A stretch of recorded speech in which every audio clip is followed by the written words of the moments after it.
So I am gonna ask for a motion to, yeah. ask for a motion to start the meeting at 6:10. So moved. A motion to move.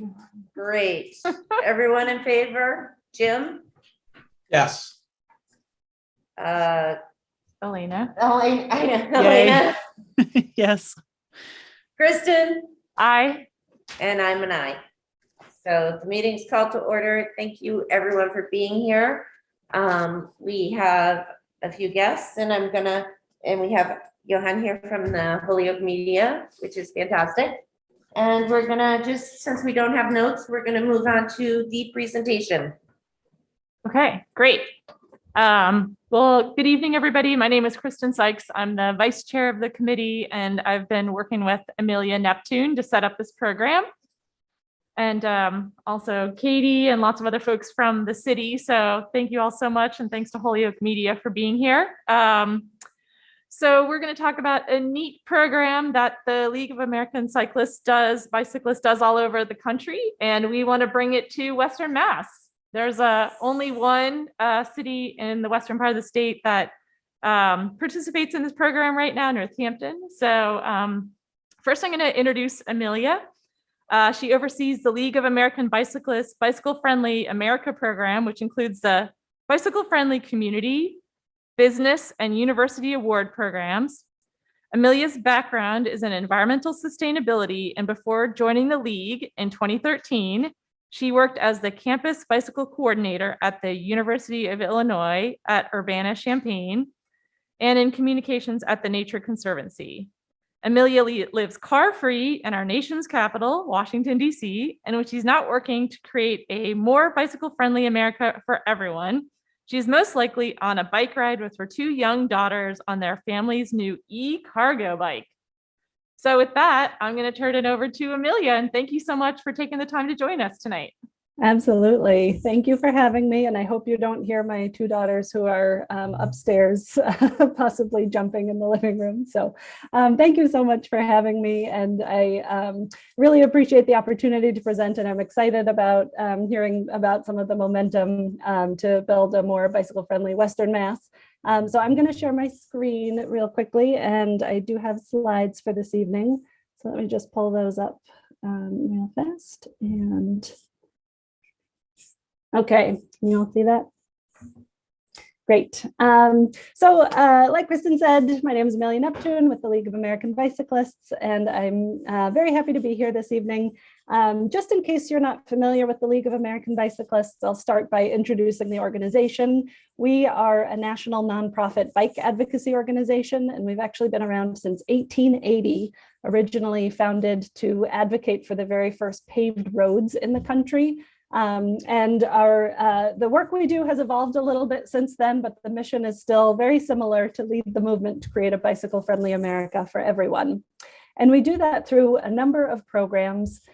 We host the National Bike Summit every year, which is actually coming up in just a few weeks, and I'll talk more about that later. We sponsor National Bike Month. We host the League Cycling Instructor program and Smart Cycling program, which is an education program to teach bike safety to bicyclists, to drivers, to children, to adults. And I'll talk a little bit more about that in a little while as well. We support local and statewide bike advocates all around the country. We produce reports and do research and host a website called data.bikeleague.org, the benchmarking website, which has a lot of really great, useful information around biking and walking data from cities and states all around the country. And then the program that I run, the Bicycle Friendly America program, has sort of 4 sub-programs. So every couple of years, we rank all 50 states in the Bicycle Friendly State program. And then we have opt-in programs for communities, businesses, and universities. And I'll be mostly talking about the community, business, and university programs this evening, and how they fit in and how you can take advantage of these programs. But before I dive into information about the programs themselves, I wanted to step back a little bit and talk about why biking is important. And if you're already here with us on a Monday evening, spending your time in this meeting, I probably don't need to convince you, but I like to share these stats because they can be helpful, and I encourage you to share them if you're trying to get others on board.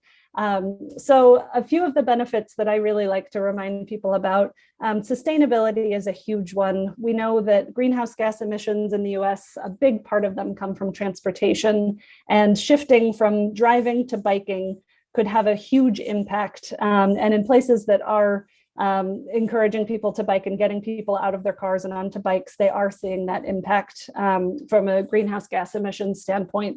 Electric cars have frequently been touted as the silver bullet, but there's some great research that came out last spring showing how much more carbon emissions could be saved by biking instead of electric vehicles. So I just like to share this, and I can put this link in the chat later if people are interested in diving in. Another benefit is safety. Often people think that becoming a bike-friendly city or a bicycle-friendly place really only benefits bicyclists, but that's not true. There's a lot of evidence showing that creating places that are better for biking are actually safer roads for all users. So people walking, people driving, people getting around on wheelchairs or scooters or any mobility device are all safer if we prioritize infrastructure for people. And bike infrastructure has been proven to be supportive of safety for all modes. Health and wellness, I again probably don't need to tell you all, the personal benefits of biking are very clear, and as proven for that, the CDC has identified the Bicycle Friendly Community Program as sort of a proven strategy under their Active People Healthy Nation initiative, which is an effort to get 27 million more Americans to become more active and more healthy by creating things like activity-friendly routes to everyday destinations. So we've been really excited to work with the CDC to improve the BFC program, and also they support that benchmarking website that I mentioned earlier, the data.bikeleague.org. And I encourage you to explore that website because it's got a lot of really interesting information and data and graphs, and you can even download spreadsheets of data if you're trying to make the case on issues like physical activity and the health benefits from creating more opportunities to be physically active. It's also important to note that the health benefits are not just for the individual, but also at the business level or the community level, you see the sort of fruits of these benefits. So there was a study at one of our platinum level bicycle friendly businesses, QBP, several years ago, showing that when they paid people to bike to work, they saved a lot of money, as you can see on the screen here, in their healthcare cost savings. So people were healthier and more productive during the workday, and getting them to bike to work instead of drive to work actually saved the company money when they paid commuters $110 per year for biking to work.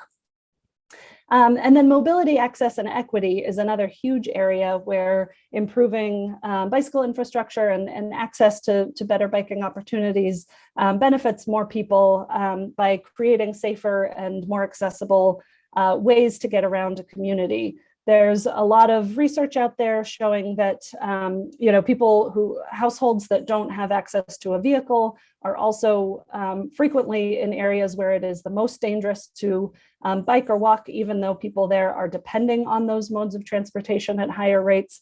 And so there are a lot of important equity related issues on, not just access to jobs, but safe access to jobs and daily destinations like school, like grocery stores, doctor's offices, these sorts of things. So there's a lot of great research out there showing that improving access through biking helps create better opportunities and mobility for more people in communities all across the country. And again, this is something that the data.bikeleague.org website has a lot of great research showing. So if you're trying to make the case, again, I encourage you to use that resource. Quality of life is another great benefit of biking. And one fun piece of proof for that is we were recently added to the resource from MarketWatch called the Best Place to Retire tool, where you can click different criteria that you want to look for when you're choosing where to enjoy retirement.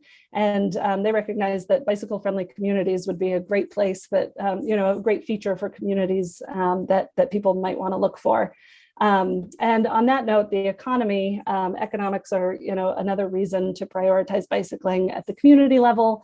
Things like real estate, but also individual businesses. There's a lot of great research, and we have a number of good resources on our website to make the case for tourism, for local businesses, for cost savings. If you think about things like the cost of a bike rack versus the cost of maintaining a car parking spot, the cost of maintaining a bike lane versus a full road lane for vehicles, the cost benefits for communities are huge.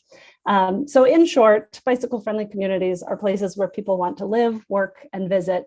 And the bicycle-friendly community program has been proven to have actual impacts, and all of these stats and reasons that I've been sharing really are proven in bicycle-friendly communities. You see higher ridership because of the strategies that it takes to become a BFC.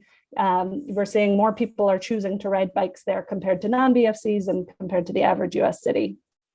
So now we'll get a little bit more into the details of the programs themselves. We have an interactive map on our website where you can click on any state in the country and see the list of communities, businesses, and universities that are awarded in that state. And you can also see the state ranking. And I will just say that what you see here, that Massachusetts is 5th on the BFS, the Bicycle Friendly State Report Card. That is the 2019 ranking, and we're just a few weeks away from releasing our next Bicycle Friendly State ranking. So keep an eye out for that. And you can, but if you're curious to see the 2019 rankings and report cards, you can find that on our website at bikeleague.org/states. Here is a list of all of the bicycle-friendly communities in the state of Massachusetts. You'll see here that Cambridge is listed as lapsed, and that's because we require communities that have earned the award to renew every 4 years to make sure they're doing what they said they were doing, and to make sure they're keeping up with the latest best practices.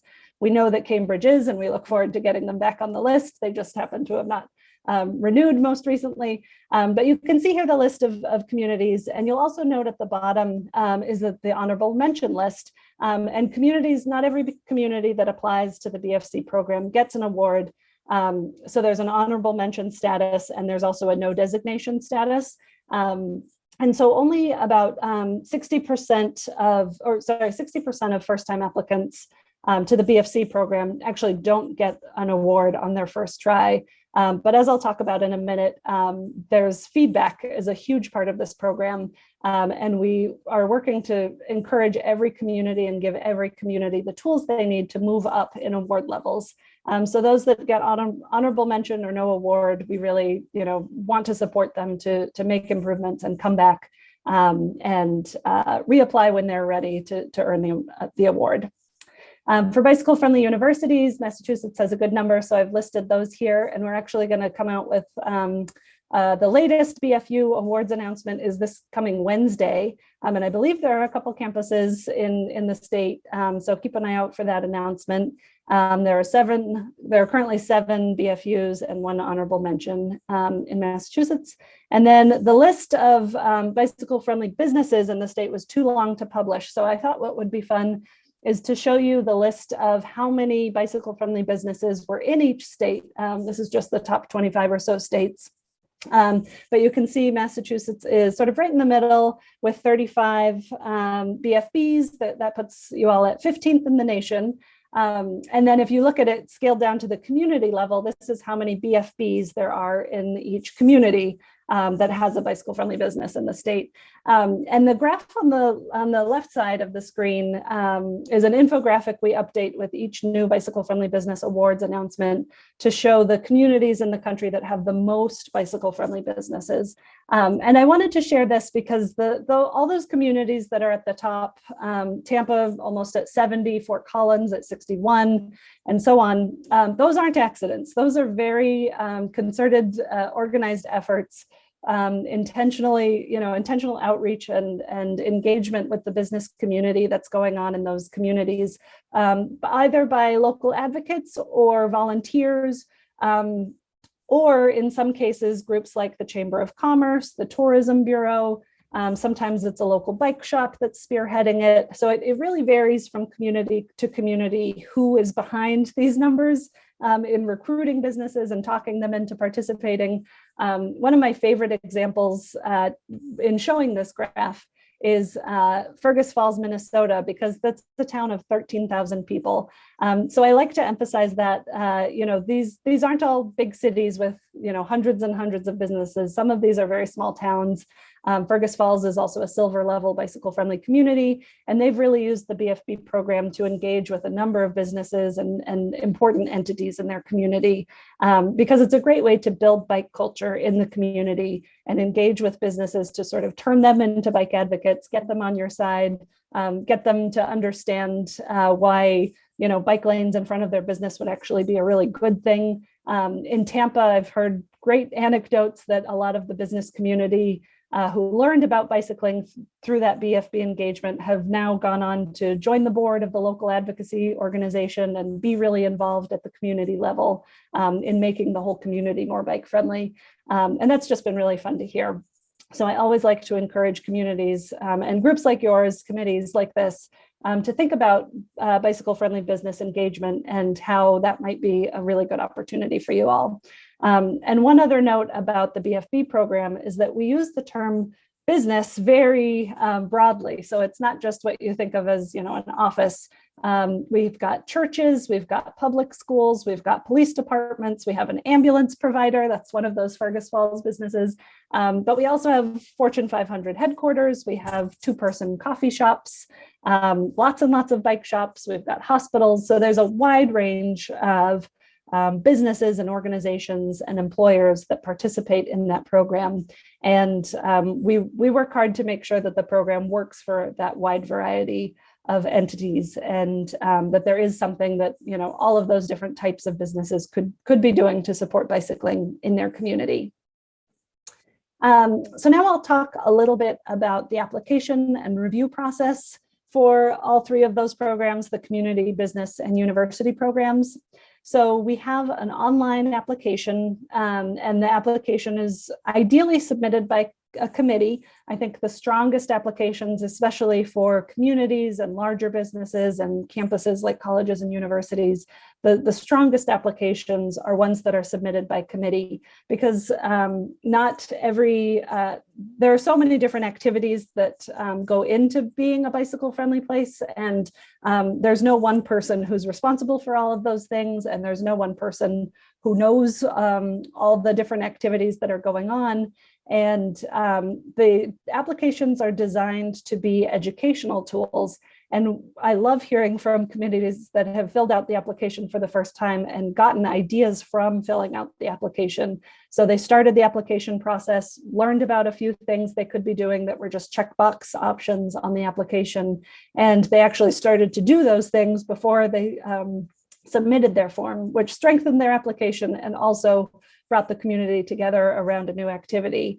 And oftentimes, I know you all obviously have a bike ped committee, but for any neighboring communities that don't yet have a committee, the process of filling out the application is a great way to figure out who should be on a committee like this, because you do need all of those different stakeholders. The public schools need to be involved because we have questions about in-school bike education for kids, for example. Parks and Rec department. There are so many different agencies, but also citizen groups and volunteer groups and businesses that have the potential to be involved. So I strongly encourage the application by committee.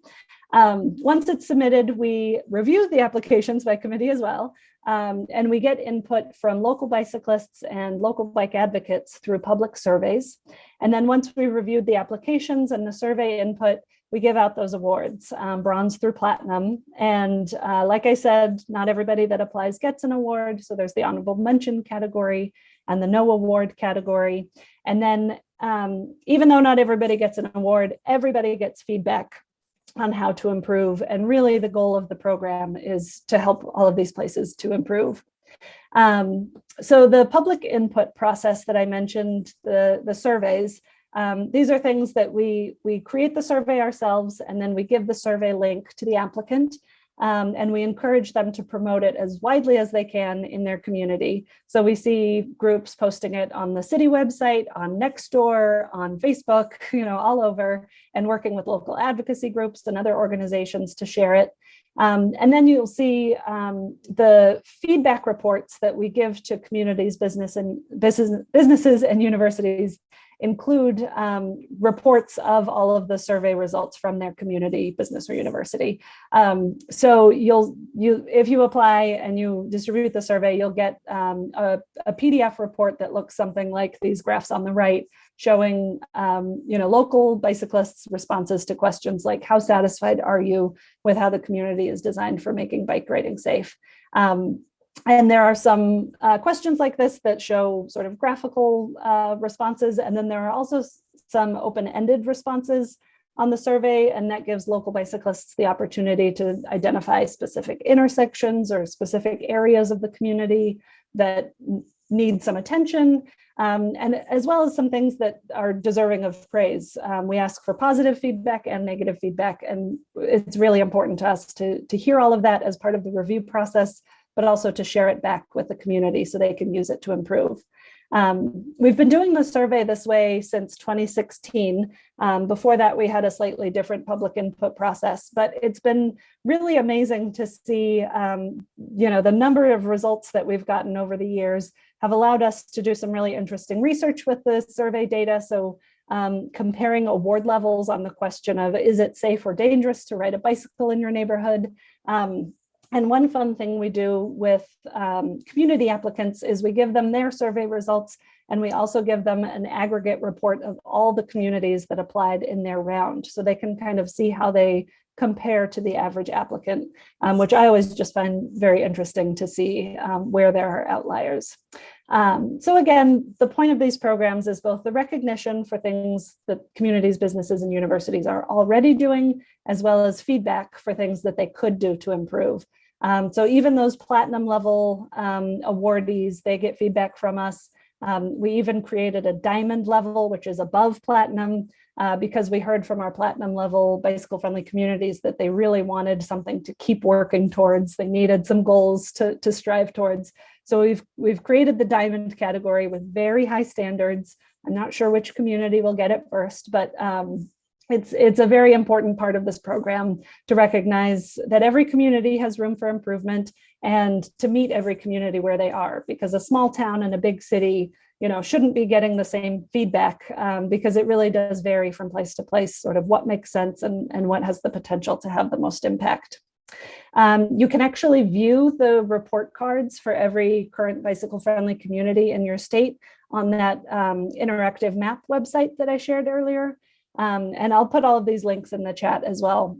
But you can click on the report card for any current BFC awardee and see our recommendations for them to improve. We will be making updates to the format of the report cards, which I'll talk about in a little bit, but you can see sort of historical data for now.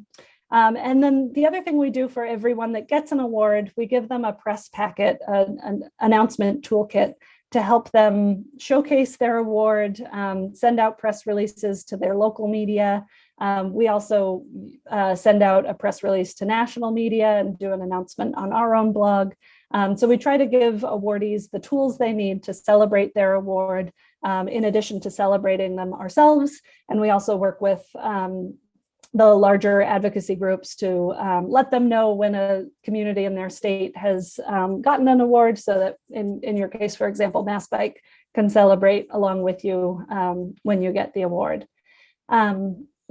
So now I will talk a little bit about the criteria. What does it take to get an award?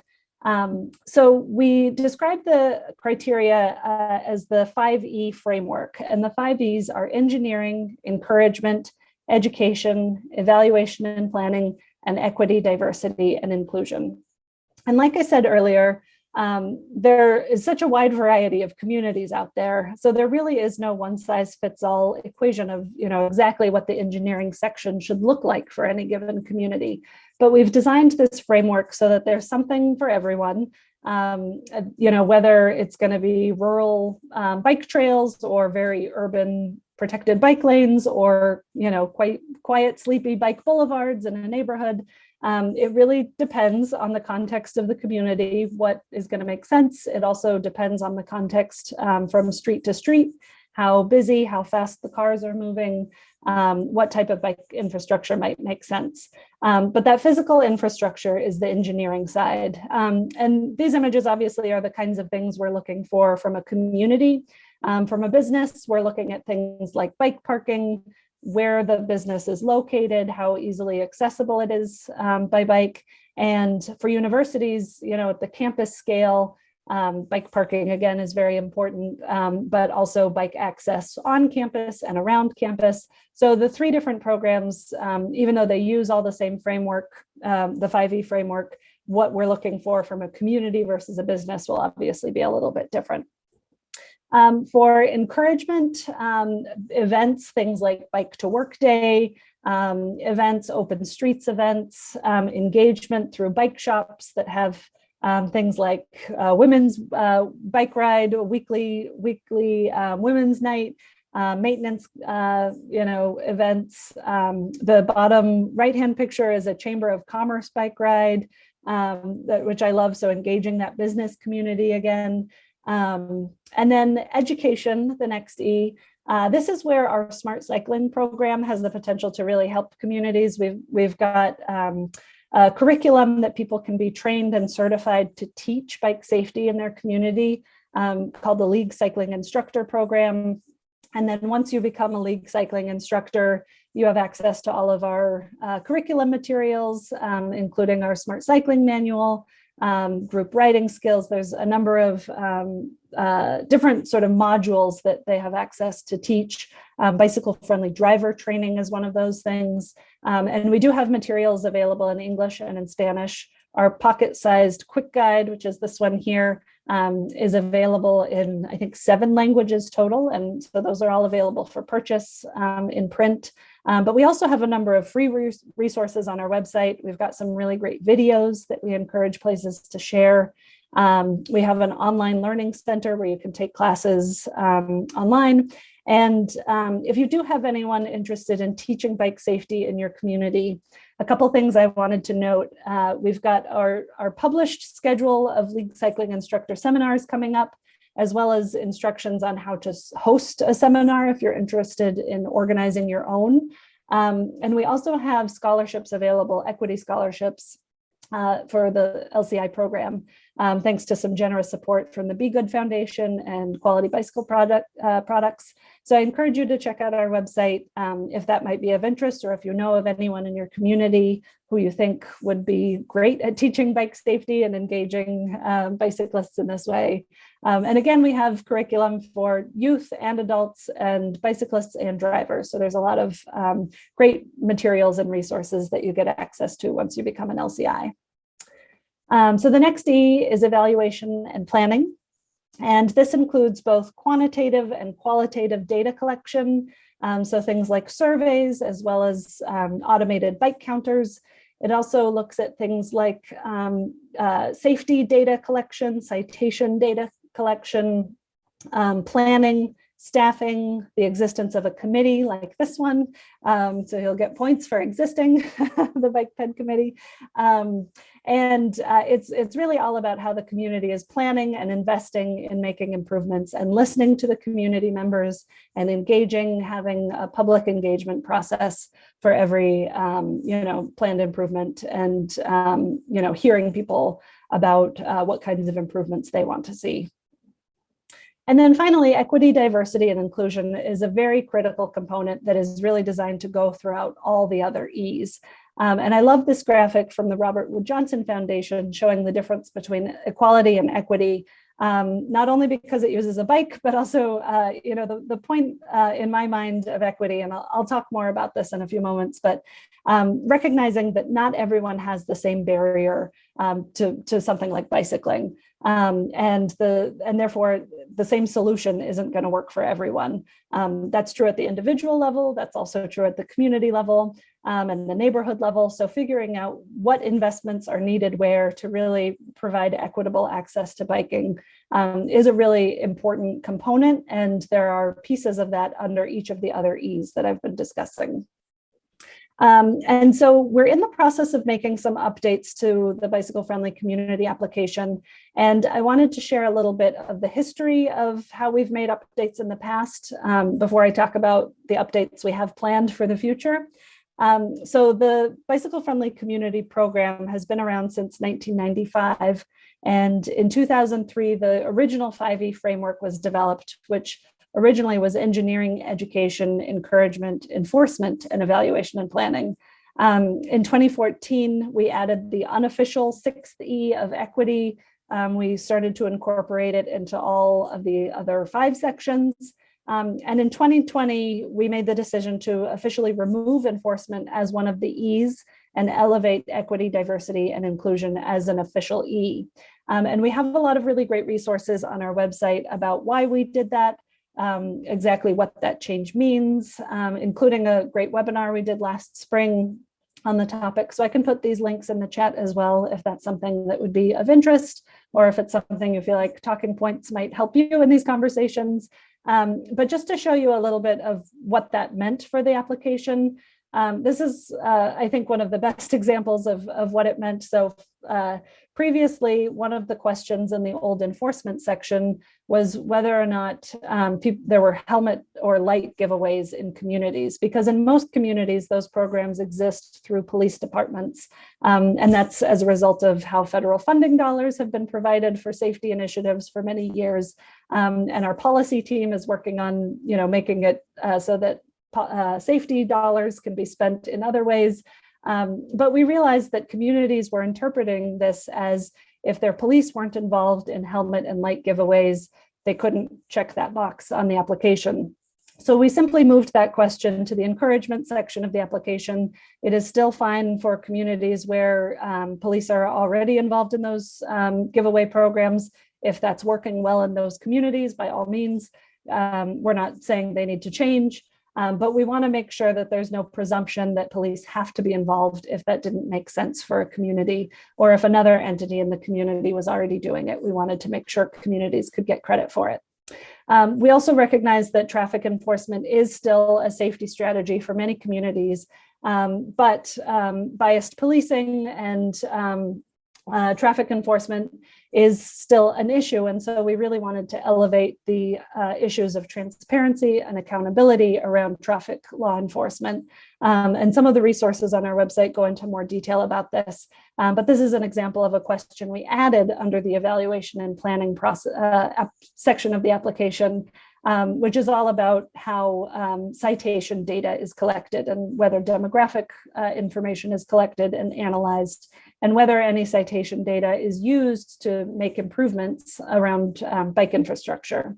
And with all of these changes, we're really trying to drive home the point that a well-designed street can actually do a lot to influence behavior. And studies have shown that something like a officer enforcing a speed limit with what we call a speed trap really only changes behavior for about 6 months, whereas a well-designed street that is designed to encourage people to drive slowly can change behavior permanently.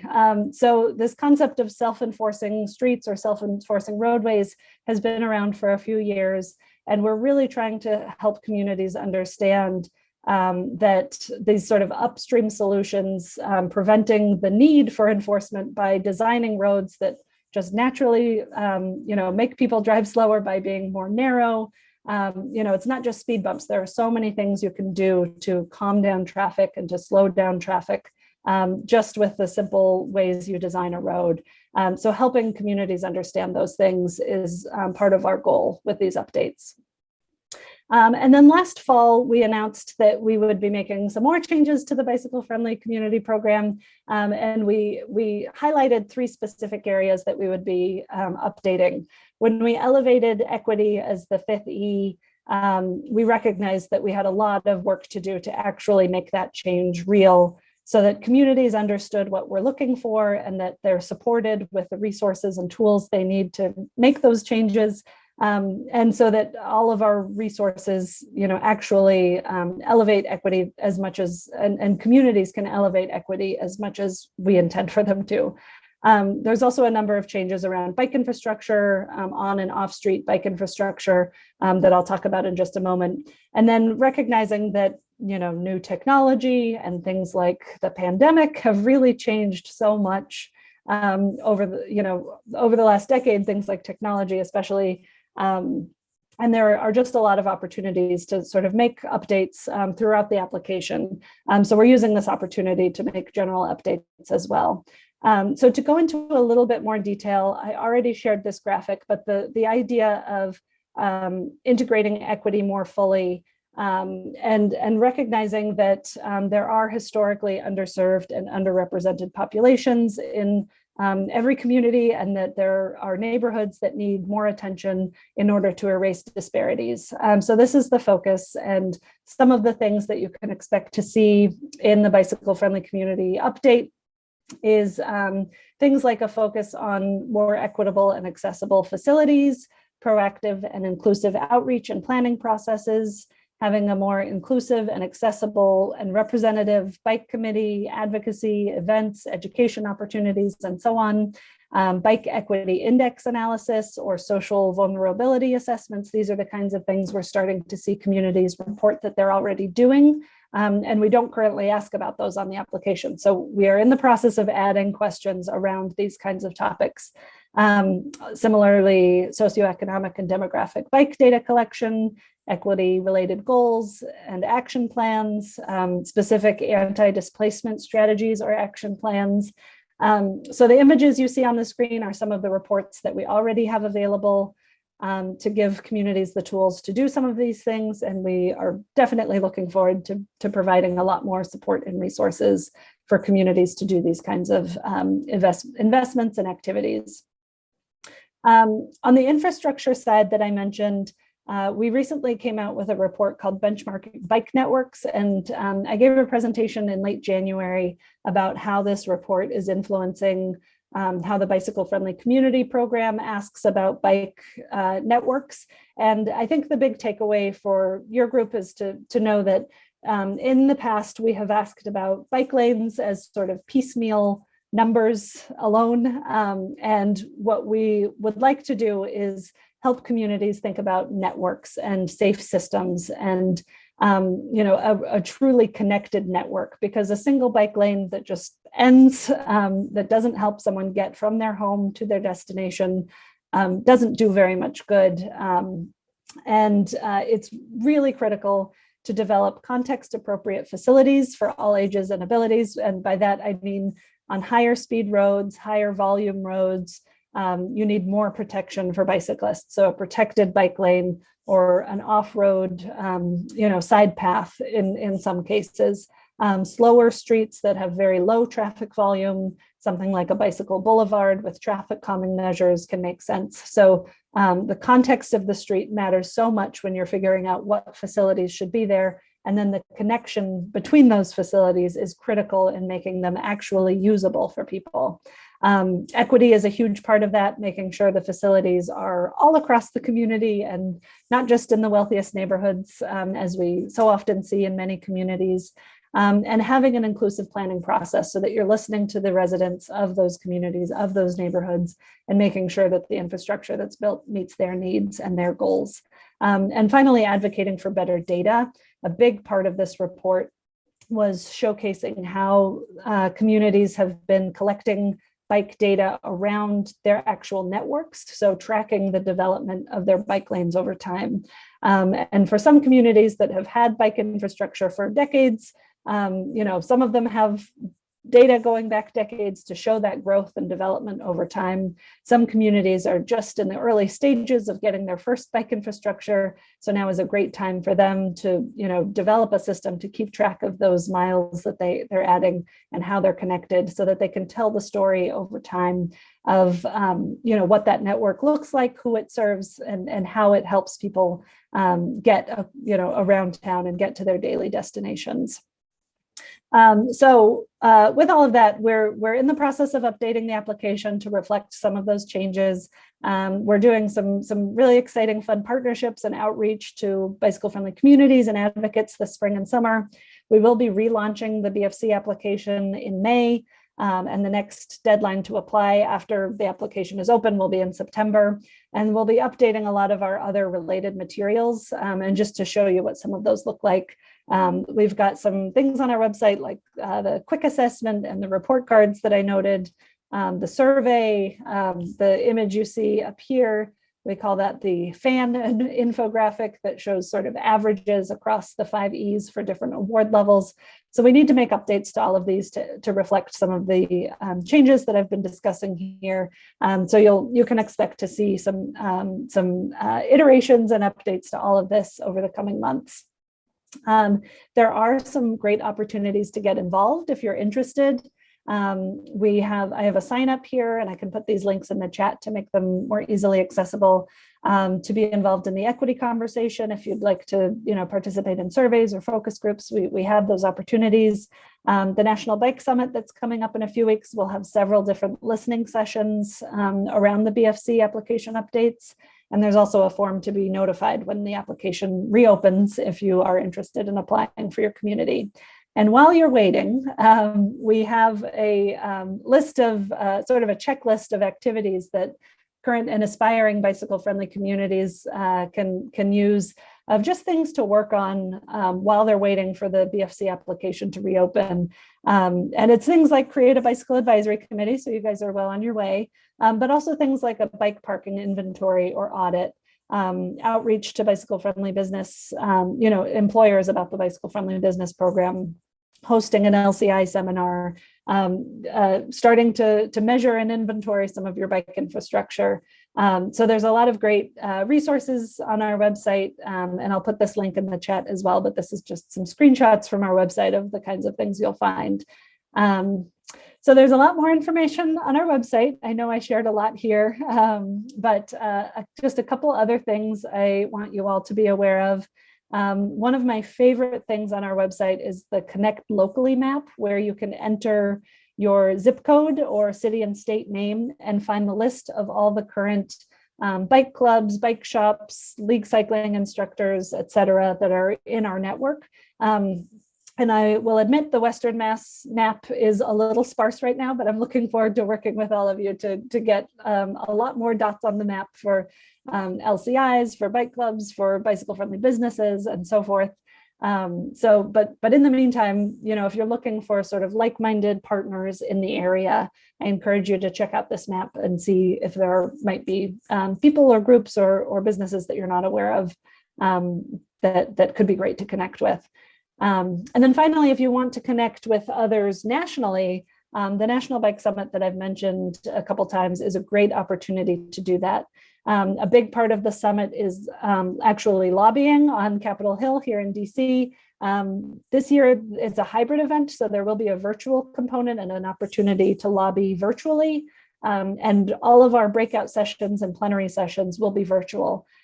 So it's not too late to register. The summit is happening March 27th through the 30th. So it's just a few weeks away, but it's got a lot of really great content, a lot of good networking opportunities, even online. We have a very fun online conference website that allows people to network and chat with each other and host virtual meetups and spontaneous group chats and things like that. So great networking, great learning opportunities, and the opportunity to have a voice on Capitol Hill on behalf of bicyclists in your area.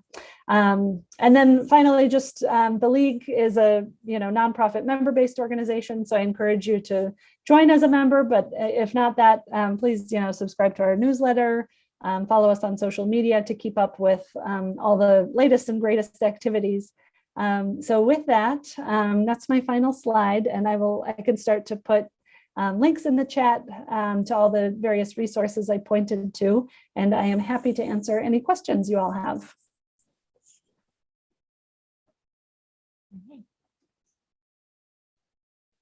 I have a question. Sure. Hi, this is Shannon.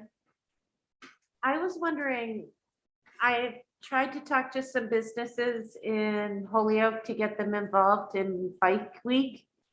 And they all say that they don't want to be involved because they don't have bike infrastructure, like bike racks or showers. And then I was like, showers, is that something that is on the list to be a bike friendly Yeah. business? It is, but it's not a requirement. So that's something Okay. that sort of, once you're up at the platinum gold level awardees, you start to see showers. And it's also one of those things that's, it sort of depends on the business, and all of the applications that we review, an actual person or group of people will review them because there's no one size fits all. So, a bike shop, we're not going to expect them to have showers. Their employees probably don't feel like they need to shower after biking into work. Right. An office place, might actually be a barrier keeping people from biking to work. And it might be a really important part of having, getting more people to bike to work. So it'll kind of depend on the context of the business, how important something like showers are. And the other thing I always say to smaller businesses, if showers aren't feasible because you rent your space or it's just not possible for your building, look around for local YMCAs or gyms and, see if there's an opportunity to offer your bike commuters a subsidized gym membership so they can use the shower at the gym down the street. And some employees might take you up on that offer and find that to be the perfect solution. And then for things like bike parking, that is a really important piece, but not every bicycle friendly business needs bike racks. Sometimes we've got really small businesses that say we have 3 employees, they can all keep their bikes next to their desk, they're all happy with that. We haven't found the need for additional bike parking, and we'll listen to that and say, okay, you should still think about some bike parking for your guests, but it sounds like, you're meeting your current demand, and, it's not going to keep you from getting an award necessarily. If the surveys from the employees all say, we've been asking for bike parking for years and they won't listen to us, then we'll say, So again, that's where the survey component is really important. And even, things like showers, on paper, we've gotten applications from businesses that say they have showers, and that sounds really great. And then the survey feedback from employees say, oh, the shower's in a scary basement, it only has cold water, no one uses it. So that's another reason to listen to the local bicyclists and find out, do a little fact checking before we determine the award levels. So I'd love to get more businesses around here involved in Bike Week. Could be bike friendly businesses. I just don't quite know how to make it appealing to them to join us. Yeah. So we've got some good resources on our website that I hope would help. And there will be a session at the summit on this topic, but I think, as sort of a quick answer, I think sharing some of the really easy low-hanging fruit things that they can do and inviting them to participate in community events as a starting place. And if it's a customer focused business, sort of figuring out a way to show them how many of their customers are already arriving by bike, if that is in fact the case, and how many more customers they might have if they accommodated people arriving by bike. But I think really the fun of it has been a huge way that a lot of people have started this work of business engagement in their communities, by having something like a fun bike to work day, asking the business to maybe sponsor or donate that to that event, even an in-kind sponsorship of whatever their business offers. You could raffle off something from the business to participants, and just sort of find very easy ways for them to get involved. Something I love about the bicycle friendly business application is, like I said earlier, it's really designed to be a menu of options, a list of ideas that businesses could choose from. So it's a long list of things they could be doing. We don't expect any business to do all of those things. It's really meant to be sort of options for everyone. And I encourage you to sort of, if you have some businesses in mind, sit down with them and see if there are things on that list that might make sense for them. And then I've also heard that businesses have found it really fun and engaging to do things like a staff bike ride. Often they've never done anything like that before. And, if their employees have things that are keeping them from biking to work as a commuter, offering something like a fun lunchtime bike ride can just be a great way to sort of level the playing field, see if I don't know if there's bike share in the community, but, figure out a way to get bikes for people to borrow during their lunchtime bike ride, and just make it a fun and engaging event. Another example, sorry if I'm going on too long with this answer, but another great fun example that Galen might be a good person to talk about this is engaging with the local bike shop and inviting them to go into the business to do something like a fix a flat workshop as a sort of fun employee activity. And I've, again, heard from a lot of businesses that just found that to be very fun and something that got their employees thinking, outside of normal work stuff, building camaraderie around something that they ended up finding to be a common interest for a lot of people. And then one other tool I'll share is the National Bike Challenge, which is sort of an online engagement piece where people can track their miles. It's on a platform called Love to Ride, and people can track their miles and get points, and workplaces can create teams to, so people who aren't even biking to work or as part of work at all, they're biking on the weekend maybe, or once a month with their family, they can, engage and compete and have a sort of friendly camaraderie around biking, even when it's not, in person together. So those are just some ideas. Amelia, I was going to ask, thank you so much for taking the time tonight. And it's great to get all this terrific information. I'm sure we're going to learn a lot.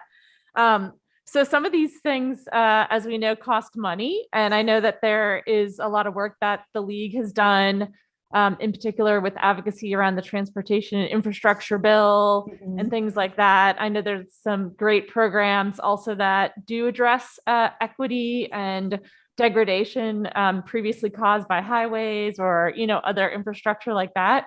So I'm curious if there's a way, like, do you all pair some of the funding resources to, and, of course we have Senator Markey, who is one of the champions on some of the bike infrastructure funding that we were able to get passed. So do you all help pair up, say, if we were able to identify some challenges, we had some funding sources that we could try to utilize to address those? Yeah, so we've got sort of a policy team here at the League, and a big thing that they're focusing on right now is helping communities and states identify those opportunities to take advantage of all the funding, because as you mentioned, there is some new funding and some really exciting opportunities to take advantage of. Funding that maybe has always been available, but not necessarily for biking projects, is now available for biking projects, or funding that used to require local matches is now a lot more flexible. So in the coming months, there will be a lot more coming out from our policy team on sort of how to take advantage of these new federal dollars. And we have a lot of sessions happening at the National Bike Summit on this topic. So if you have any representatives heading there, I'm sure Galen is coming. There will be some really good opportunities to learn there. Both the in-person sessions and the online sessions will be talking about this. And we will also be coming out with some like quick fact sheets and PDFs, resources to help people figure out how to take advantage of all of this. Super. Thank you so much. Yeah.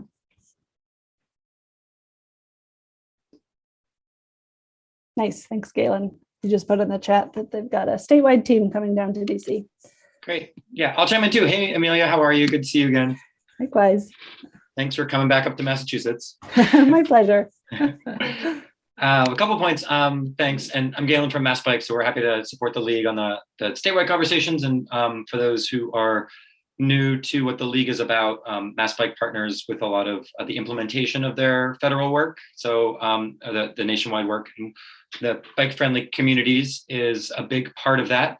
Mass Bike also works with certain businesses to help them become bike-friendly businesses.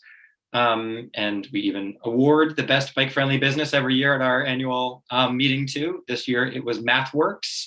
They did a great job.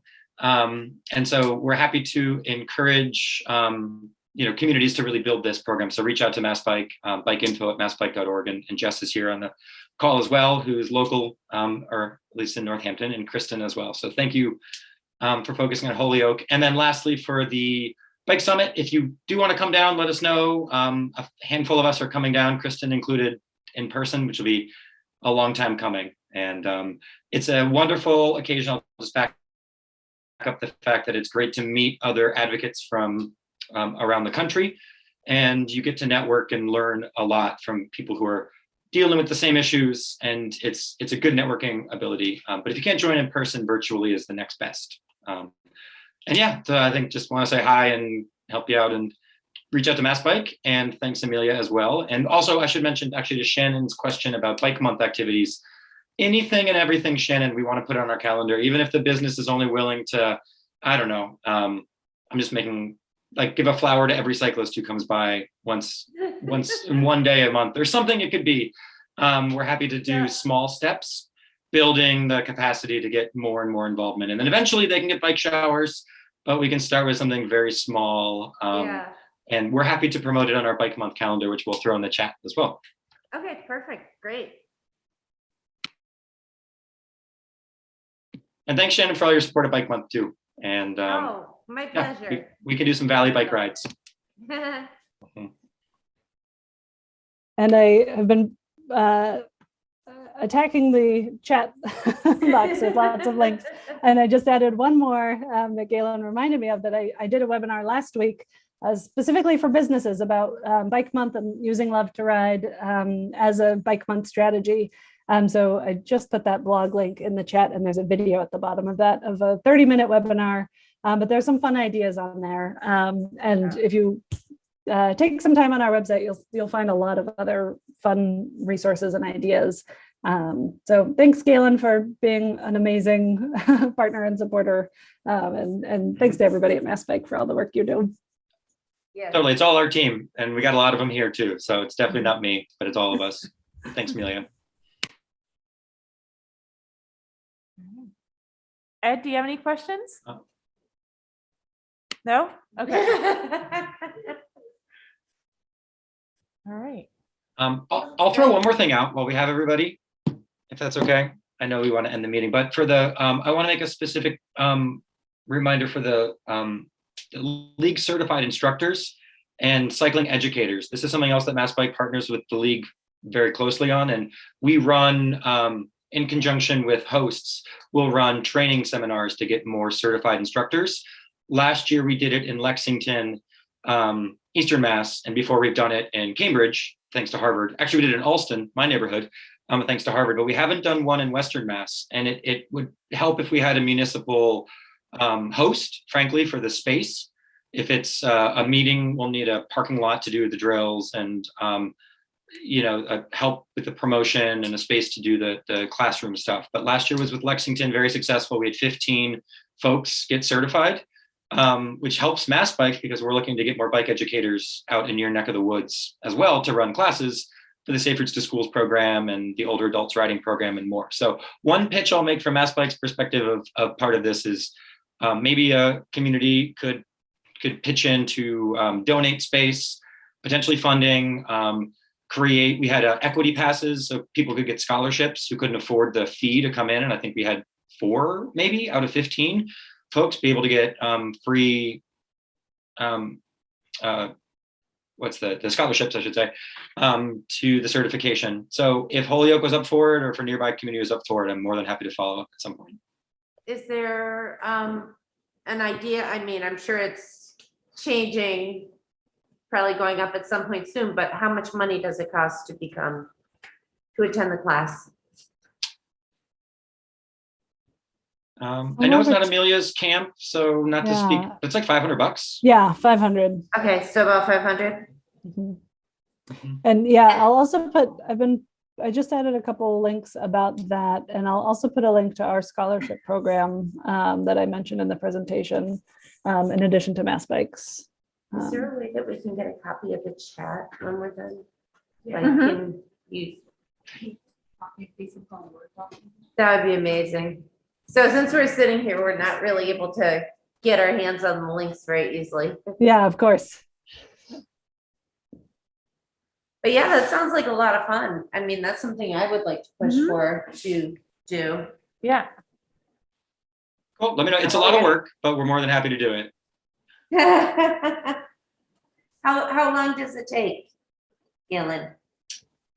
It's we'll need to do some prep classes. So the people who sign up for it kind of guarantee that they'll do at least the prerequisites, which is probably 1 or 2 3-hour classes, and then an entire weekend, pretty much Friday afternoon straight through all day Sunday, and it's maybe 6 or so hours a day. It's quite intensive, and then there'll be follow-up classes afterwards. So it's for folks who want to commit. There are individual classes that we could run just to make better cyclists and make training classes, which these instructors would then teach. But to become an instructor is an earnest commitment from folks, which is why the cost makes sense, because the league sends in a certified coach for the whole weekend, and we put him up and we devise rides, and it's a wonderful program. And it's a good pitch because Mass Bike, after you're certified, Mass Bike is there to help build the capacity to pitch the classes, which would then get more people riding safer and smarter out there. Great. Great. Awesome. Yeah, I'll say that on the business engagement side, the Tampa, which is currently the top of the list of communities with the most BFBs, one of the women who's sort of behind that effort became an LCI just so that she could go in and teach bike safety to every business that she works with. So that's part of their process of becoming a BFB, is having the LCI, teach at least once a year to all their employees. So there's some tie-ins there between the programs as well. And we've also seen LCIs like really run with the program and create their own business model where they're, entrepreneurial with their LCI status and using it to do really awesome things in their communities. So it's a very cool program. Nice. That's great. Good. All right. I think So- that's it. Yeah. Yeah, well, thank you so much for joining us. We really appreciate it, and definitely gonna check out all of those links, and Galen will get our events up on the calendar. I'll start calling some businesses to see if I can work them into it, and And I look Awesome. forward to And that seeing you should- in DC, Amelia. Awesome. That's fantastic. Thanks so much for having me. Thanks everybody for being here tonight. Really appreciate it. And thanks for Holyoke Media for yes, thank you so much. being here too. Super. Thank you so much. All right, everyone have a great night.